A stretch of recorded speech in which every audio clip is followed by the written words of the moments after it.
नमस्कार दोस्तों, आपका स्वागत है पहलवान गुरुदीन ग्रुप ऑफ कॉलेज के यूट्यूब चैनल पर। मैं रमाकांत सिंह, समाजशास्त्र प्रवक्ता, पहलवान गुरुदीन विधि महाविद्यालय पनाई ललितपुर से मैं एक बार फिर समाजशास्त्र का एक नया वीडियो लेकर उपस्थित हुआ हूँ। मेरे वीडियो को लाइक, शेयर, कमेंट्स जरूर करें और चैनल को सब्सक्राइब करें, बेल आइकन दबाएं ताकि आपको नए वीडियो की नोटिफिकेशन मिल सके। मैं इस वीडियो में कक्षा BLLB थर्ड सेम में आज का टॉपिक है गंदी बस्तियों पर निबंध, अर्थ, कारण और सुझाव पर चर्चा करेंगे। गंदी बस्तियों का अर्थ। गंदी बस्तियों को साफ करने पर नियुक्त परामर्शदाता समिति के अनुसार भारत में औद्योगिक नगरों में 7% से 60% तक लोग गंदी बस्तियों में रहते हैं। अकेले कलकत्ता नगर में 6 लाख जनता गंदी बस्तियों में रहती है। देश में लगभग 115 लाख सिर में गंदी बस्तियों में रहते हैं। कानपुर में इन्हें अहाता, कलकत्ता में बस्ती, बम्बई में चौल, दिल्ली में बस्ती तथा मद्रास में चेरी द्वारा कहते हैं। देश के विचारवान लोगों ने इन गंदी बस्तियों को भारी आलोचना की है, परंतु जैसा कि डॉक्टर B अग्निहोत्री ने सन 1950 तथा 1954 में कानपुर के अपने सर्वेक्षण में पता लगाया कि इन बस्तियों की दशा में कोई विशेष परिवर्तन नहीं हुआ है। गंदी बस्तियों के कारण। औद्योगिक नगरों में गंदी बस्तियों के होने के मुख्य कारण निम्नलिखित हैं। नंबर 1, गरीबी। गंदी बस्तियों के नरक कुंड में कोई भी मनुष्य जानबूझकर नहीं रहना चाहेगा। फिर लाखों श्रमिकों इनमें क्यों रहते? इसका कारण है उनकी गरीबी। श्रमिक को देने का आय इतनी कम होती है, वे अपने आवास पर अधिक पैसा खर्च नहीं कर पाते हैं और मजबूर होकर गंदी बस्तियों में रहते हैं। नंबर 2, नगरों में मकानों की कमी। गंदी बस्तियों के बसने का दूसरा कारण है शहरों में मकानों की भारी कमी। मकानों की पूर्ति से उनकी मांग बहुत अधिक होने के कारण मकानों के किराए बढ़ जाते हैं। इससे जहां एक और जमींदारों और श्रमिकों को एक एक कोठरी वाले मकान बनाने की प्रेरणा मिलती है, वहां श्रमिक भी इन मकानों में बसने को मजबूर हो जाते हैं, क्योंकि उनसे अधिक किराए के मकानों में रहने के लिए उनके पास पर्याप्त पैसा नहीं होता है। नंबर 3, शोषण की हृदयहीनता। इस प्रकार श्रमिकों को की गरीबी और ज़रूरत से लाभ उठकर इन बस्तियों के मालिक इनको दयनीय दशाओं में रहने को बाध्य करते हैं। श्रमिक से किराया लेकर इन बस्तियों की सफाई कराना, पुताई कराना, रोशनी का प्रबंध कराना आदि वे अपनी कर्तव्य नहीं समझते हैं। नंबर 4, नगर नियोजन की कमी। परंतु गंदी बस्तियों में विकास का उत्तरदायित्व नगर पालिकाओं पर भी है। यदि वे नगर के विकास का सुआयोजित तौर पर होने के लिए कानूनी बनाते हैं और एक औसत स्तर से बुरे मकानों को जबरदस्ती गिरवा देते हैं और औद्योगिक नगरों के काले दाग, ये गंदी बस्तियां आज भी दिखाई पड़ती हैं। नंबर 5, सरकार द्वारा आवश्यक सुधारों का अभाव। अंत में औद्योगिक नगरियों में गंदी बस्तियों के मौजूद होने की जिम्मेदारी सरकार का भी काम नहीं है, बल्कि यदि इन बस्तियों को साफ कराए के लिए उनके मालिकों को बाध्य किया जाए तो ये गंदी ही क्यों रहें। यदि इस प्रकार शोषण के विरुद्ध कठोर कदम उठाए जाएं और नवीन मकानों का तेजी से निर्माण किया जाए तो गंदी बस्तियां साफ हो सकती हैं। औद्योगिक आवास। भारत के नगरों में आवास की समस्या अत्यंत विकट है। सन 1921 के बाद से ही नगरीय क्षेत्रों में मकानों की मांग बढ़ती रही है, जबकि उसकी पूर्ति नहीं हो सकी है। नगरों में लगभग 46% लोग अपने मकानों में रहते हैं। औद्योगिक सरगमों में से अधिकतर निम्न स्तर में आवासों में रहते हैं। चतुर्थ पंचवर्षीय योजना के आरंभ में नगरीय क्षेत्रों में 1.19 करोड़ आवासों की कमी थी। औसत रूप से प्रति वर्ष देश में लगभग 20 लाख आवासों की मांग उत्पन्न होती है। पाकिस्तान से आए विस्थापितों को बचाने के लिए केंद्र सरकार ने पहले बड़े पैमाने पर आवास योजना आरंभ की। आवासों बोर्डों का संगठन।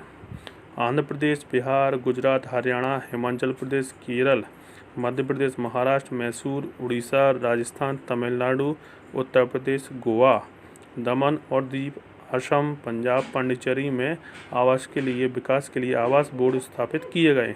इसके अतिरिक्त सरकार मकानों के निर्माण पर खर्च को नियंत्रित और नीचा रखने के लिए बराबर प्रयत्नशील रही। निर्माण में प्रयोग होने वाली वस्तुओं को उचित मूल्य पर उपलब्ध कराना। निजी क्षेत्र में प्रोत्साहन। सार्वजनिक क्षेत्र के अतिरिक्त निजी क्षेत्र में भी मिल मालिकों के बगीचों और मालिकों तथा अन्य सेवाजुगों ने अपने कर्मचारियों के लिए आवास की बेहतर दशाएं उपलब्ध कराने का प्रयास किया है, किंतु यह पर्याप्त नहीं सिद्ध हुआ। आंध्र प्रदेश, मैसूर, तमिलनाडु, महाराष्ट्र, उत्तर प्रदेश में मध्यम और निम्न आय के समूहों के लिए सीमित रूप से आवास जुटाने के लिए सरकारी आवास समितियां बनाई गई हैं। भारतीय जीवन बीमा निगम की ओर से भी मकान बनाने के लिए कर्ज सुविधा दी जाती है। आवास और नगरीय विकास निगम अप्रैल 1970 में एक सरकारी कंपनी के रूप में आवास और नगरीय विकास निगम का निर्माण किया गया। इसके लिए जीवन बीमा निगम, यूनिट ट्रस्ट ऑफ इंडिया और बैंकों से उधार लिए धन की अतिरिक्त सरकार की ओर से 200 करोड़ रुपए की निधि का प्रबंध किया गया। यह निगम राज्य सरकार, राज्य बोर्डों तथा नगरीय प्रबंध समितियों को आवास निर्माण के लिए रुपया उधार देती हैं। भवन निर्माण सामग्री की उपलब्धि भारत सरकार ने उपरोक्त योजना के अतिरिक्त भवन निर्माण की सामग्री उपलब्ध कराने के लिए भी अनेक योजना बनाई हैं। नई दिल्ली में स्थापित हिंदुस्तान हाउसिंग फैक्ट्री व्यक्तिगत मकान बनाने वालों और भवन निर्माण की एजेंसियों के लिए कुछ स्टैंडर्ड सामान बनाती हैं, जैसे सीमेंट, कंक्रीट का सामान, तरह तरह के ब्लॉक, फर्नीचर और लकड़ी का सामान इत्यादि। नेशनल बिल्डिंग कंस्ट्रक्शन कॉरपोरेशन सरकार और अन्य एजेंसियों की ओर से भवन निर्माण का कार्य करती हैं। इसके पास अपना एक ईंट बनाने का यांत्रिक कारखाना भी होता है। राष्ट्रीय भवन संगठन 1954 में भवन निर्माण कला और तकनीकी में विकास करने के लिए निर्माण के व्यय को कम करने के लिए नेशनल बिल्डिंग ऑर्गेनाइजेशन की स्थापना की है। यह संस्था भवन निर्माण के लिए विभिन्न पहलुओं जैसे विनियोग, वित्त कर, किराए का पर नियंत्रण, मूल्यों में वृद्धि इत्यादि पर अनुसंधान करती है। बेंगलोर, कलकत्ता, आनंद, चंडीगढ़ और नई दिल्ली में इसके 5 क्षेत्रीय दफ्तर हैं। उपरोक्त योजनाओं से स्पष्ट मालूम पड़ता है कि भारत सरकार नगरों की भीड़ कम करने के लिए बराबर प्रयत्नशील है। उपरोक्त आंकड़ों में गंदी बस्तियों को हटाने की योजनाएं, भंगियों के मकान बनाने की योजनाएं, आम आय वाले लोगों के लिए आवास योजना तथा औद्योगिक निवास योजनाएं नगरों की भीड़ भाड़ को आवश्यक कम करेंगी, परंतु नगरों की बढ़ती आबादी को देखते हुए ये प्रयत्न नितांत पर्याप्त है। नगरों की भीड़ भाड़ की समस्या को सुलझाने के सुझाव। अंत में नगरों में भीड़ भाड़ की समस्या को सुलझाने के लिए निम्नलिखित हैं। नंबर 1, नगरों में नए बनने वाले मकान नगर नियोजन की रूपरेखा के अनुसार बनाए जाने चाहिए। पिछले बने नगरों में नगर नियोजन की रूपरेखा के अनुसार परिवर्तन होने चाहिए। नंबर 2, कारखाने नगर के बाहर बनाए जाएं और श्रमिकों के मकान भी कारखानों के पास बनाए जाएं। उनकी आवश्यकताओं की वस्तुएं सरकारी समितियों के द्वारा ही सुलभ होनी चाहिए। कारखानों में शहर तक पक्की सड़कें बनाई जाएं। नंबर 3, श्रमिकों के आवास पर प्रबंध करना मिल मालिकों के लिए अनिवार्य कर दिया जाए और सरकार आवश्यक सहायता दे। नंबर 4, नई नई बस्तियां बसाकर नगरों को बढ़ाया जाए और मध्य वर्ग तथा निम्न आय के व्यक्तियों को सरकारी सहायता देकर निजी मकान बनाने को प्रोत्साहित किया जाए। नंबर 5, नगर पालिकाओं मकानों के बारे में नमूना निश्चित करे और उनमें नक्शा पास कराए बिना किसी को मकान न बनाने दिया जाए। नियम भंग करने पर मकान गिरा दिए जाएंगे। नंबर 6, मकानों की तकनीक उन्नत की जाए और सुधार किए जाए।